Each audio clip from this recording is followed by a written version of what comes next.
What's up, everybody? It's your boy Turtles420 Roast, back at it again with another video.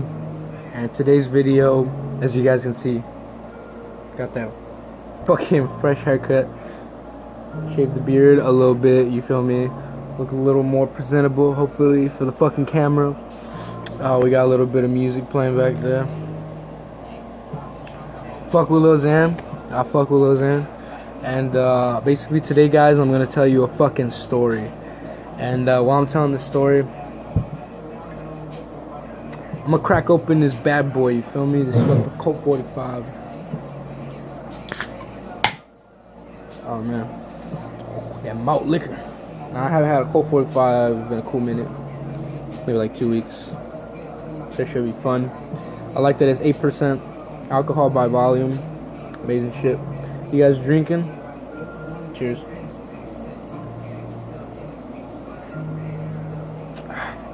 Anyways, let's get on to my story. So this story goes back to high school, obviously. It was my junior year of high school, to be exact. And at that time, we knew about synthetic drugs, like synthetic weed. We know that it was going around, and that supposedly it was stronger than normal weed. It supposedly was like 10 times stronger than fucking normal weed and all that shit. But we didn't really know where to get it. So, and I wasn't gonna order it online because I wasn't even 18, so I'd have to ask my parents to order shit for me. You can't really explain that. So then, we knew about it for a couple of years. Since I was like 13, I knew about spice a little bit.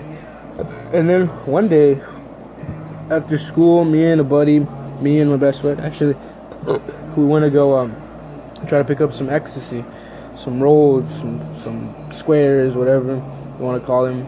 And the dude who was gonna sell us this shit, like, he gave us the wrong direction. Like, he gave us the direction for a food franchise place, and he said it was in a certain place, but then it turned out he was talking about the food franchise place in the other area. And so we were walking back to the other franchise, and then when all of a sudden we're crossing the street and we see these two dudes, this white dude and this obviously mixed with black dude, and we're passing by, and then we catch contact, and these motherfuckers, one of them, Christian, the fucking white dude, in a heavy Boston accent, tells me, he's like, "Oi." Well, I'm sorry, guys, I don't do a good fucking Boston accent, so I'm not gonna do a Boston accent. But he says in a fucking Boston accent, he's like, "You guys know where we can get some spice?" And we're like, "What the fuck? Like, spice?" And we're like, "Nah, but we know where to get weed." And they're like, "Oh, nah, we can't smoke none of that weed. We're on probation right now. We need that spice." And so me and my homie just look at each other and we're like, "Well, we don't necessarily know where there is to sell spice around here." And then he's all like, "Well, do you guys know where your smoke shops are at?" We give him a couple smoke shop directions. They don't know the area. They're from fucking Boston. That's because, I don't know if you guys know, but in New England, it's like a thing over there to smoke spice, like K2 spice. They have it in a lot of the shops and stuff. It's pretty cheap, and it's like a cheap high that a lot of people do. It's like Boston crack, basically. And so, going on to the story, so he's not from the area. He needs somebody to teach him around, show him around. So me and the homie decided to show him around because he offers us some spice if we go and find this shit for him. Now, I don't really give a fuck about the spice. In my head, I'm just thinking, oh, these niggas are obviously over 21. They can get us some 40s. So that was my fucking justification for going with these guys. My homie just decided to go with these guys, I guess, to be cool. And along the way, I tell him what I'm thinking. And then he's like, "Oh, shit, we could totally do that." So anyways, let's just no, not long. I'm going to give you the long story. So on our way there, I already noticed there's something really off about these dudes. So Christian and Joe are hella jumpy, bro. Like just the jumpiest motherfucker. Like a crackhead who hasn't had his fix, all jumpy and shit. Actually, no. They look like crackheads who had their fix because they were so hyper. Like, these dudes were jumping around. I'm pretty sure they were in pain because they were walking. Like, they told me they were walking from, like, some area. From Long Beach, they walked all the way down to where I was. I'm not going to tell you guys where I'm at, but just know that I'm in the South Bay area, and that walk is 15. It's like almost like a 30-minute ride. So you can imagine how much these motherfuckers were walking. And mind you, they were walking looking for liquor stores and smoke shops that only sold fucking spice. So we keep on walking. Already these guys are off because I don't know how the fuck they do it in Boston with the jaywalking, but they were jaywalking like motherfuckers. So, I mean, sorry guys if you're from Boston and you don't fucking see this around, but if that's what it is, that's what they told us. They're like, oh, Boston, everybody fucking jaywalks. I mean, I guess I'm just gonna believe what they say because they're from Boston, so that's what we thought. But over here, you don't fucking jaywalk. You know what I'm saying? California driver will fucking kill you if you even get in front of him. You feel me? Like, I do not want to test an LA driver out here, a California driver. Fuck no. So every light we took, we had to keep reminding these motherfuckers, stop fucking walking, fucking red light. I mean, they only almost died like 100 times. So finally, we get to I think we get to a vape shop eventually. And in the vape shop, he goes in by himself and he talks to the guy. And he comes out and he's like, with nothing, obviously. Because who the fuck is gonna have spice in the vape shop? So he comes out of the vape shop with fucking information, like actual valuable information. And he tells us, yo guys, so the guy didn't have spice, but the guy right next door, he's got spice. And so we walk over to the other side of the street, close to another smoke shop, and we go inside that smoke shop, and the dude asks for spice, and like up front, he's like, you guys got spice? And right as he asks for spice, this other creepy Mexican dude, right? creepy Mexican Bones, I'm just gonna say that. He was Mexican Bones, the artist, but just creepier. And this dude had like a whole bag of he just bought a bag of fucking spice, like a 10-gram bag. And then he was like, oh, you guys buying spice too? Oh yeah, man. Oh yeah, I'm down with the spice, bro. I brought some of this spice, bro, to a high school party, bro. Everybody got lit, bro. Actually, how he was talking. I'm not even fucking lying. And the whole time he was just like lingering there, and he kept asking me, yo, bro, yo, bro, you buy me a soda, you buy me a water, bro, I'll hook you up, bro. And I was just like, yo, bro, I'm broke. Just give him them lies. I don't want to fucking even, I don't even want to be in this nigga's presence. So I just keep telling him off, and I'm like, oh, my homie over there probably has some cash on him. You should ask him. And he goes to Christian and Joe, obviously, and we just start walking out of the shop. Then these fools come out, and they got their spice. And immediately, these motherfuckers start breaking apart a Dutchie, and then stripping it, and then they start putting the fucking, spice. Oh my god, I'm going brain dead.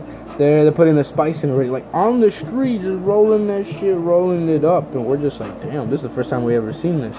Motherfucker rolls it up quick, has it done. We start smoking. They obviously take their hits first, hella drags. They go, and then they pass it back to us. And then me and the homie, we're kind of like cautious because we hear a lot of shit. So the whole time we're like, you know, sipping on it, passing it back, sipping, passing it back forward. And I remember that the guy said that he would get us some spice. So when we asked for, we could get a sample of the spice, guess what he does?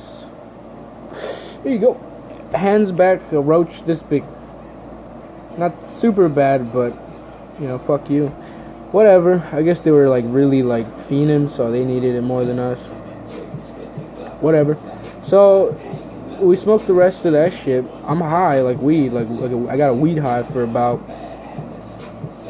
let's say, a good 15 minutes of the walk. I had a nice high going.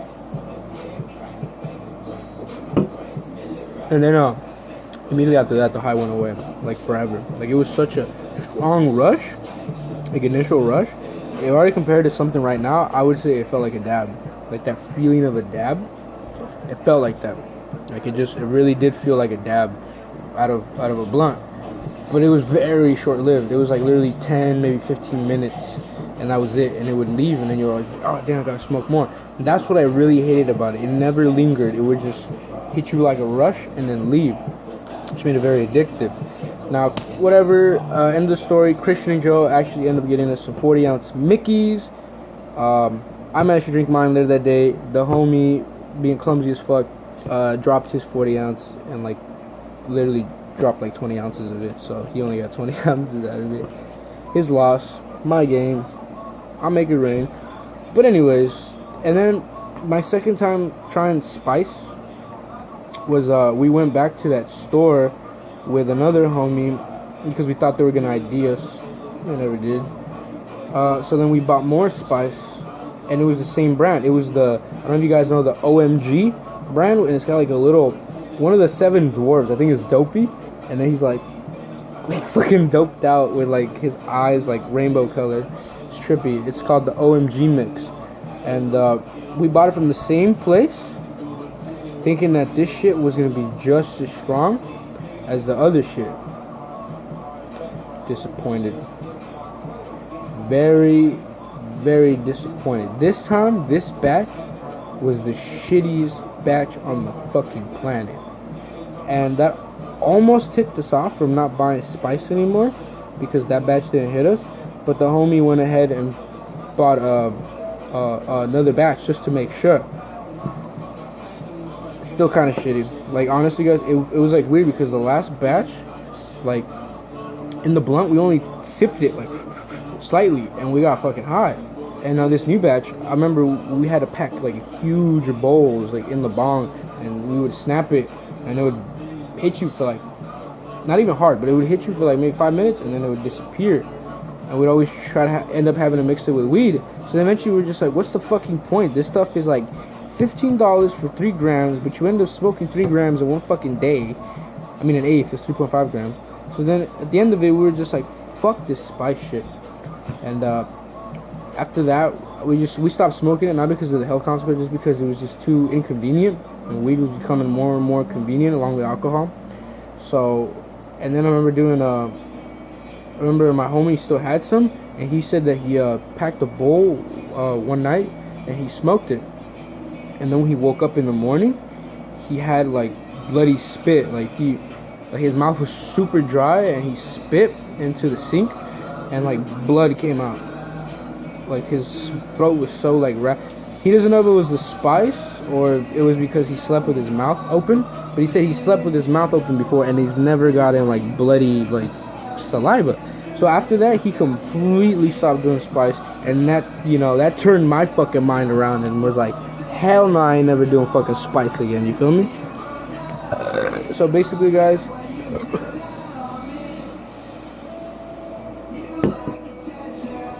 that's my Spice story. I hope you guys like it, and I hope you guys also don't do Spice. Like, honestly, I know it sounds like, if you want to do anything you want, go fucking do it, right?